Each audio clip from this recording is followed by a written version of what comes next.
Un día más, con la gracia del Señor, proseguimos el comentario del Catecismo de nuestra Madre, la Iglesia. Pasamos al punto 391. Se comienza, por lo tanto, la explicación del relato de la caída. Cómo lee la Iglesia la Sagrada Escritura. El punto 391 habla de la caída de los ángeles.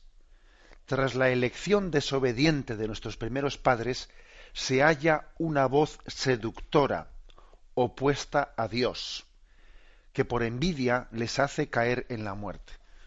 Es decir, es difícil, es imposible entender el tema del pecado original sin la existencia del demonio o del diablo. Hay una voz seductora en ese relato del Génesis que hace referencia, aunque el hombre es responsable del acto que ha cometido, y por eso es un pecado, pero también es cierto que ha habido una seducción. Génesis capítulo 3, versículo del 1 al 5 dice: La serpiente era el más astuto de todos los animales del campo que Yahvé Dios había hecho. Y dijo a la mujer: ¿Cómo es que Dios os ha dicho, no comáis de ninguno de los árboles del jardín? Respondió la mujer a la serpiente: Podemos comer del fruto de los árboles del jardín, mas del fruto del árbol que está en medio del jardín ha dicho Dios: no comáis de él, ni lo toquéis, so pena de muerte. Replicó la serpiente a la mujer: de ninguna manera moriréis. Es que Dios sabe muy bien que el día en que comiereis de él, se os abrirán los ojos, y seréis como dioses, conocedores del bien y del mal. Es curioso, ¿eh? Es un texto con una profunda psicología, en la que se habla de un seductor, bajo esa imagen de la serpiente, dice el más astuto de todos los animales. Por lo tanto, se habla de una astucia de Satanás. Y fijaros que esa astucia consiste en presentar el mandato de Dios de una manera agobiante. Porque comienza por decirles: ¿cómo es que os ha dicho Dios que no comáis de ninguno de los árboles del jardín? Hombre, es mentira lo que les está diciendo.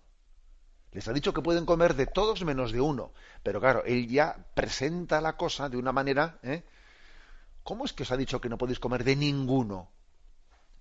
O sea, la astucia consiste en hacer del mandato de Dios una imagen prohibitiva. Como si Dios lo que te hubiese pedido, te hubiese impedido hacer nada. Está presentando la parte por el todo. Está deformando la realidad de lo que Dios les ha transmitido. Es alguien pues deformador de la voluntad de Dios, que hace que la voluntad de Dios nos resulte agobiante, que en vez de ser liberadora, lo que Dios quiere para nosotros, pues lo experimentemos como un fastidio, como que Dios viene a quitarme la libertad, como que Dios me impide ser yo mismo, me impide ser el rey de la creación, me impide... Es curioso, ¿no? Así se presenta, bajo esa astucia. Hay una gran, digamos, sugerencia en esta forma de presentar la existencia de Satanás y su forma de actuación. Agobiarnos, ¿no? Presentarnos siempre a Dios como alguien que nos agobia, que nos... Bien, esta forma de presentarnos la tentación de Satanás todavía está subrayada en Sabiduría, libro de Sabiduría, capítulo 2, versículo 24, dice: porque Dios creó al hombre para la incorruptibilidad, le hizo imagen de su misma naturaleza, mas por envidia del diablo entró la muerte en el mundo y la experimentan los que le pertenecen. O sea, Dios creó al hombre para la incorruptibilidad, Dios creó al hombre pues para vivir en esa relación de amistad con él, pero por la envidia del diablo entró el pecado. No es, bueno, podríamos también caer en el riesgo de pensar que el hombre no es culpable. No, sí, el hombre sí es culpable. Y la prueba es que en el propio relato del Génesis se le piden explicaciones de Adán y Eva. ¿Qué has hecho? pero sin pretender, ¿no?, quitarle responsabilidad al hombre, hay que entender que el influjo de Satanás ha sido también determinante, ha sido necesario para entender cómo el hombre viviendo en la amistad de Dios ha podido apartarse de su amistad. Estamos hablando del hecho histórico de que Satanás, que es el ángel que se rebeló frente a Dios. Es curioso que parece que lo que le alivia al rebelde es que otros se rebelen con él. Que por cierto, esto también suele ocurrir en nuestra vida, que cuando alguien está apartado de Dios, pues parece que lo que le alivia es que otros también se aparten. Porque así, mal de muchos, consuelo de tontos. Suele ocurrir en nuestra vida. Básicamente eso es lo que le pasó a Satanás, que él se rebela frente a Dios y entonces parece que su consuelo es que otros también se rebelen. Esta expresión de que por envidia del diablo entró el pecado, por envidia, bueno, pues a esto se refiere. Es decir, como yo en el fondo envidio al hombre, porque el ángel caído Satanás tiene envidia de que el hombre viva en una relación con Dios que él ha perdido. Entonces tiene envidia de esa relación y entonces dice, pues, cuanto peor mejor, ¿no? Esto suele ocurrir. En el fondo, la acción del diablo es esta. Es decir, mira, estoy amargado. O sea, me he enfrentado a Dios y esto es una amargura, ¿no? Bueno, pues entonces ya cuanto peor mejor. O sea, y por envidia de que a otros les vaya bien, pues entonces su único consuelo es intentar que les vaya mal. Esa es la acción de Satanás.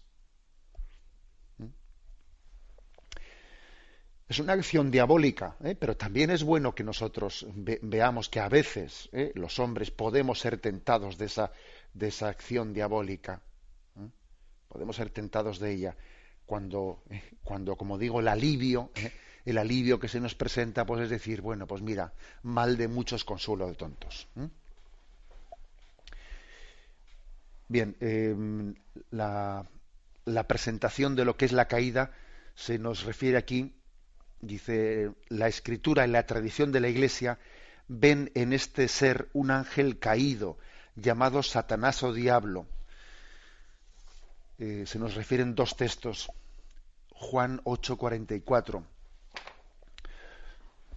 ¿Por qué no reconocéis mi lenguaje?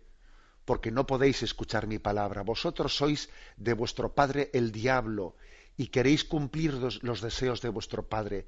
Este era el homicida desde el principio, y no se mantuvo en la verdad, porque no hay verdad en él. Cuando dice la mentira, dice lo que le sale de dentro, porque es mentiroso y padre de la mentira. Este texto del capítulo 8 de San Juan, versículo 44, está explicando, nos dice quién es Satán. Dice que es padre de la mentira, homicida desde el principio, que la mentira le sale de dentro, dice, que es mentiroso y padre de mentira. Es curioso, lo que nos dice aquí la Sagrada Escritura, Juan 8:44, sobre Satanás.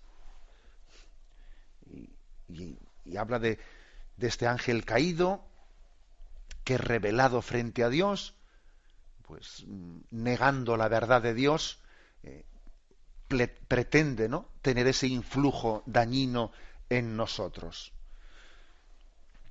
Apocalipsis capítulo 12, versículo 9 dice, y fue arrojado el gran dragón, la serpiente antigua, el llamado Diablo y Satanás, el seductor del mundo entero, fue arrojado a la tierra y sus ángeles fueron arrojados con él. Bueno, ese capítulo 12 del libro del Apocalipsis habla de esa rebelión de una parte de los ángeles frente a Dios, que eran capitaneados por Satán, eran capitaneados por Satanás y fueron arrojados de la presencia de Dios. Y se convirtieron en seductores del mundo. En seductores del mundo. Ellos, en su rebelión frente a Dios, lo que pretenden es que el mundo se rebele frente a Dios. Esta es la presentación que hace la Sagrada Escritura de quién es Satanás. Y es un dato importante para entender la doctrina del pecado original y de nuestro propio pecado. Aquí, si no eres consciente de que existe un tentador, difícilmente vas a ser capaz de descubrir la tentación. Y difícilmente serás capaz de no caer en ella. La Iglesia enseña, dice aquí, que primero fue un ángel bueno, creado por Dios. El diablo y los otros demonios fueron creados por Dios con una naturaleza buena, pero ellos se hicieron a sí mismos malos. Es decir, que forma parte de la fe católica decir que todos los ángeles fueron creados buenos por Dios. También Satanás, también sus ángeles, también todos los demonios fueron creados buenos por Dios. De Dios todo salió bueno. Y ellos son los que, al rebelarse frente a Dios, se convirtieron, ¿no?, en diablos. Esto lo afirma la Iglesia, está aquí claramente expresado en el concilio cuarto de Letrán, contra los cátaros y los albigenses. Los cátaros y los albigenses, bueno, pues esa herejía allá de la Edad Media tenía sus raíces en distintos gnosticismos y maniqueísmos, y venía a decir pues que el mundo espiritual estaba creado por Dios y el mundo material está forjado por Satán. Y o sea, que ellos creían como que Satanás era creador de lo material y Dios era creador de lo espiritual. Según esto, pues de alguna manera, incluso la propia encarnación de Jesucristo, como en ella se afirma que había tomado carne humana, pues en vez de ser eso en la cumbre de la salvación, que Dios se haga hombre, era como mancharse de Dios, y Dios tenía que desencarnarse. Bueno, un lío de teorías, ¿no? Los cátaros y los albigenses tenían esa imagen en la que al demonio le habían hecho como una especie de Dios malo. Y entonces, bueno, la Iglesia dice, un momento, el demonio no es ningún Dios, es una criatura. No le demos categoría de Dios. El demonio no puede crear nada. Es una criatura. Solo que al haberse revelado frente a Dios, pues se convierte en tentador de los demás. Pero nosotros no creemos en un doble principio, el principio del bien y el principio del mal. No creemos en eso. Hay un principio único.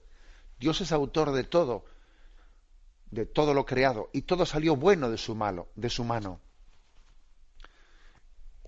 Y ha sido la mala utilización de nuestra libertad, en concreto de algunos de sus ángeles, los que les ha convertido en diablos. Sin que por ello tengamos que tener una visión como si fuesen una especie de pseudodioses, que no lo son.